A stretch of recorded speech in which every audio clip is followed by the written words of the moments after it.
Good morning. I wanted to go through an organic acid profile. Everybody is really excited about getting their genome sequenced, but the truth is, your genes are not your destiny. In fact, your genes are the minority of the problem. So, what would we rather do instead? We'd rather know about your epigenome. So, you have a genome and then you have an epigenome, which results in your phenotype. And your phenotype is where the rubber meets the road, so to speak.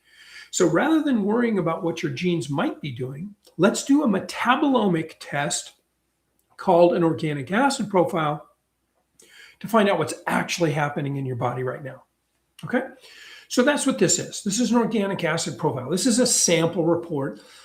Excuse me. And this happens to be from Vibrant America, but many companies do these tests. So this test starts with a summary. So up here is the area of the test. So this is amino acid metabolites. And in this summary, there were several that were abnormal. Now, this is sometimes done in children where we're looking for inborn errors of metabolism. But I'm doing these in adults. So when you read these little blurbs in the summary, it'll talk about various inborn errors of metabolism. But that's not really what I'm looking for because these are adults and the inborn errors have already been discovered if they're present. So instead, when you look at these things, think about the biochemical pathways. And generally speaking, the cofactors for these are B vitamins and minerals. So as an example here, this is found to be elevated in patients with phenylketonuria. Well, that's an inborn error of metabolism. And this person doesn't have that. Instead, they may have a genetic SNP within some of the enzymes in this pathway. And the best way to optimize that genetic SNP is to optimize the cofactor environment. So we may be thinking about the metabolism of valine, leucine, and isoleucine, B vitamins, minerals, all those kinds of things. So when I'm looking at abnormalities in the amino acid metabolite area, I'm really thinking about not nutritional deficiencies necessarily, but something slightly different, nutritional efficiency or nutritional inefficiency. So it may well be that this person has plenty of B vitamins in their blood, but they're not utilizing them properly because of certain issues. And the most famous one would be MTHFR, right? If you have a double allele of MTHFR 677T, that means that you convert folic acid into 5-methyl tetrahydrofolate, about 50%-ish, as well as somebody who has, quote, wild type or normal, the more normal allele. And so that person might have plenty of folic acid in their system, but maybe they have insufficient 5-methyl tetrahydrofolate. So you actually have to supplement with 5-methyl tetrahydrofolate to kind of skip over that abnormality. So it's things like that that I'm thinking about when I'm looking at the amino acid metabolites. Then there's detoxification. And again, this is just the summary. And in this particular case, there were no abnormal markers in the summary, but we'll look at all of the markers in detail in a minute. And then there's metabolism and mitochondrial function. And in this instance, there was one marker. And so here I'm thinking about the health of the mitochondria. I'm thinking about the whole Krebs cycle and electron transport chain and all that business. And by reading in here, you can get some insights about what might be going on. And this is really about gamma aminobutyric acid metabolism and blah, blah, blah. But looking at this gives us some information about metabolism. Then fungal, there were under the microbial, there's bacterial, the subset of Clostridium, and then there's fungal. And in this particular summary, there is a fungal metabolite. So I'm thinking about fungal overgrowth, things like that, right? Things that can cause dysbiosis.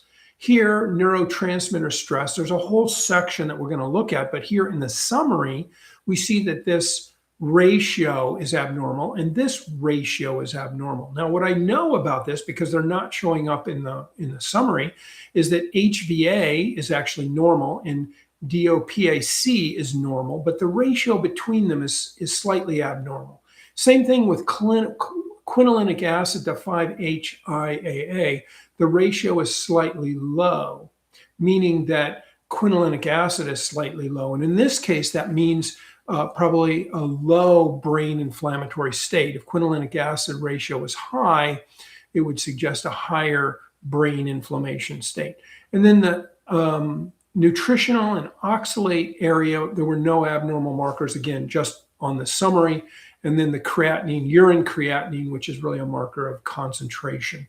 So then still in the summary, there are some diagrams, and this is the axon diagram. So this is a tryptophan, metabolites, and ratio. So here's tryptophan, and it's metabolized in various ways, and these arcs are the things that they actually measure. So it gives you a sense of which way things are going in metabolism.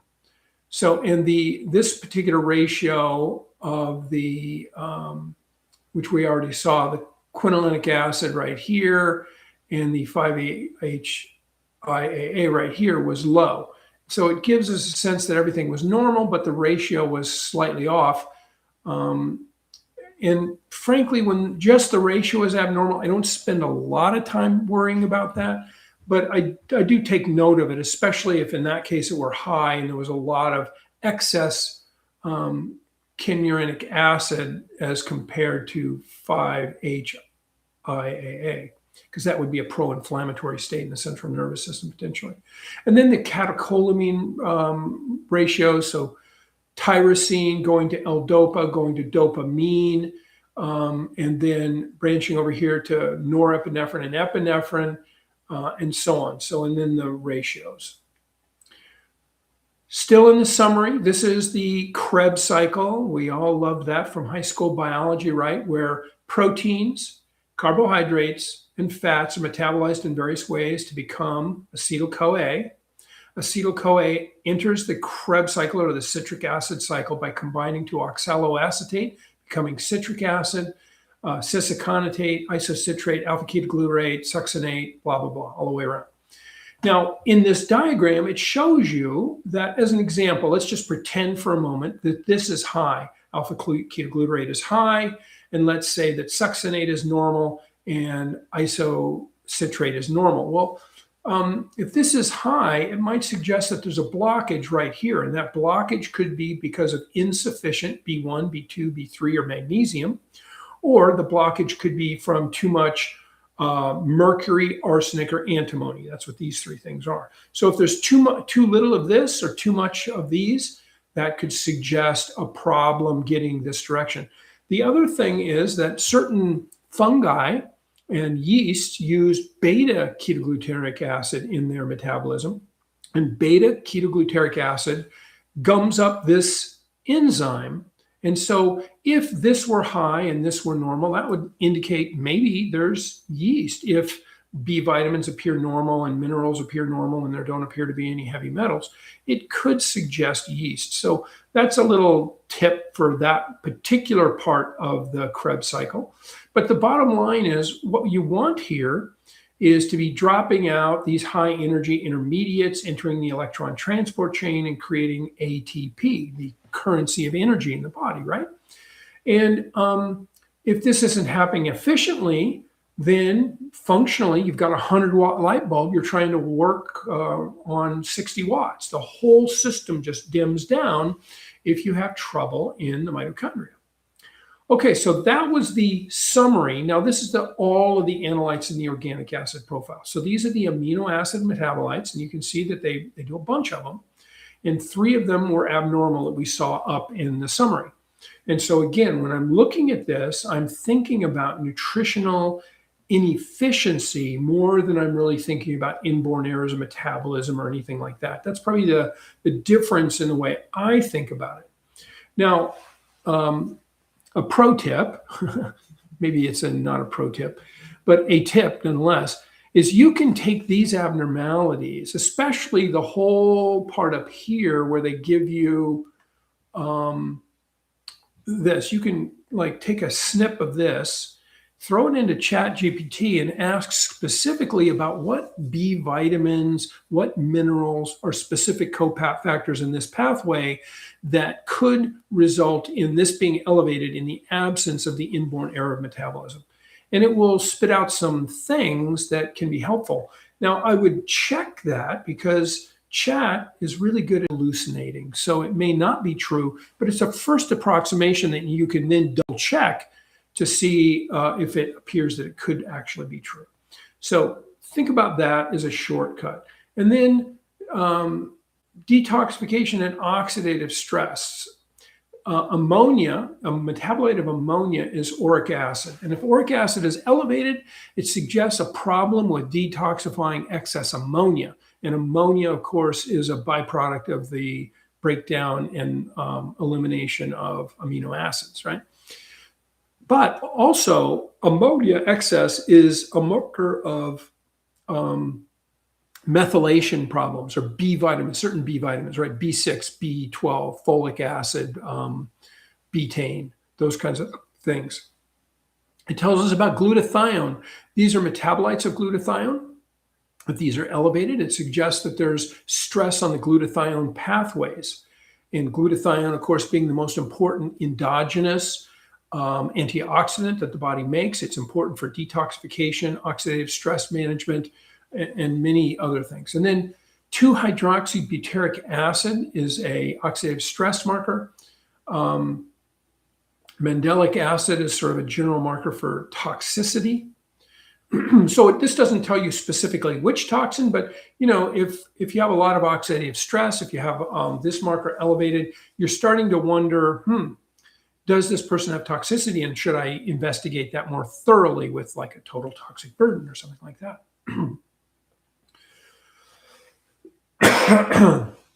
Excuse me again. 4-hydroxybutyric acid is an amino acid metabolite, which is, again, a metabolite, mitochondrial function thing.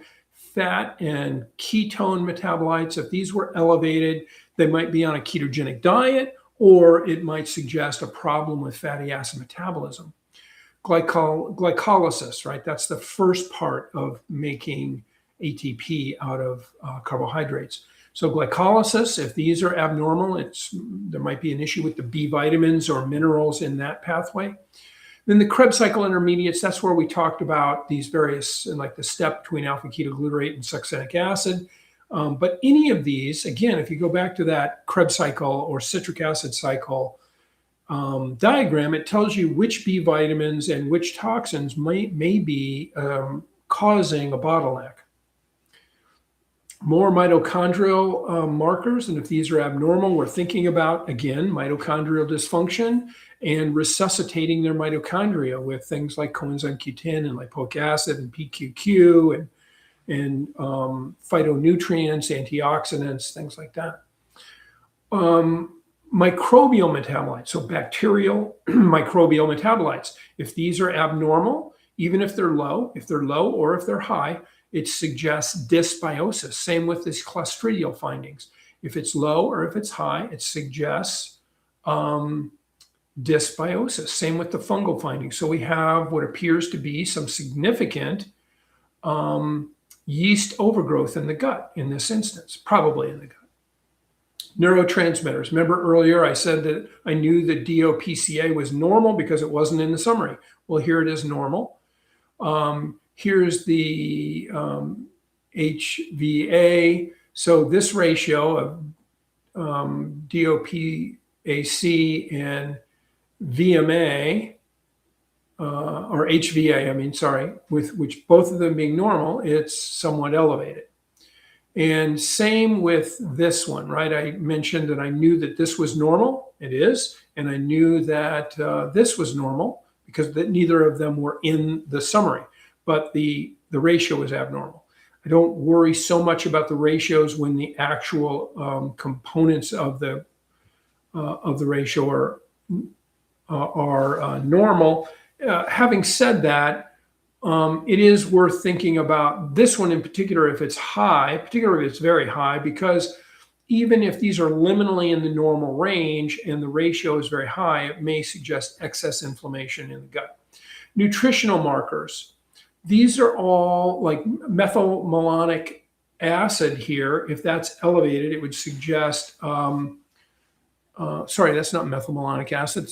That's methyl citric acid.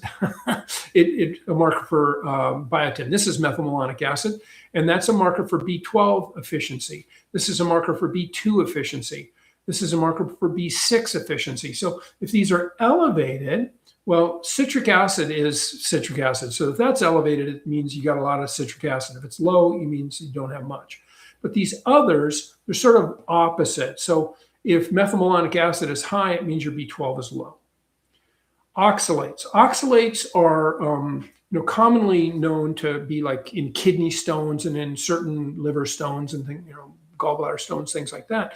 But they can also get into your muscles and cause muscle pain and fatigue and soreness and all kinds of things. So if your oxalate metabolism is abnormal, it'll show up here.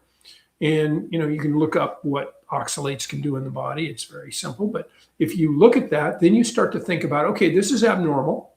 And it would be a longer dissertation up in the summary.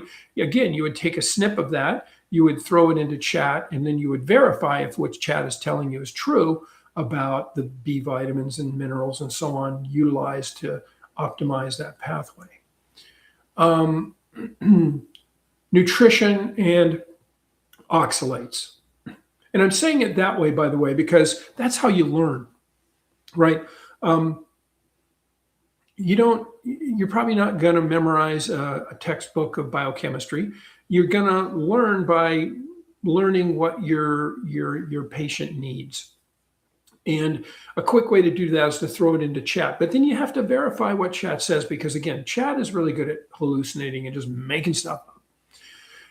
Pyrimidines, thiamine and uracil. Pyrimidine biochemistry is really important. It's how you make nucleic acids and RNA and DNA and all that business. And if this is abnormal, you want to look into that and see what's happening. Salicylates are pretty ubiquitous in many different plants. So you're getting salicylates in your diet, and this is asking the question, can you detoxify salicylates? So it's another, if this was high, it would suggest you're not detoxifying salicylates effectively, and that may be part of a greater detoxification issue, and you may want to then do another test, like a total toxic burden or something like that. So then there's some risks and limitations of the test discussed, and that's the whole test. So that's sort of the way I look at and think about an organic acid profile. I start in the summary. I think about the amino acid metabolites not as inborn errors of metabolism, but more about nutritional inefficiency. And then I just go through each section thinking about what does that mean to my patient in terms of how can we optimize those pathways, not because this diagnoses a disease, it does not. Instead, how can we optimize physiology around this to raise the physiology to the point where disease simply can't flourish? Sort of the opposite side of the coin. Okay, let me end the stream here, and have a great day.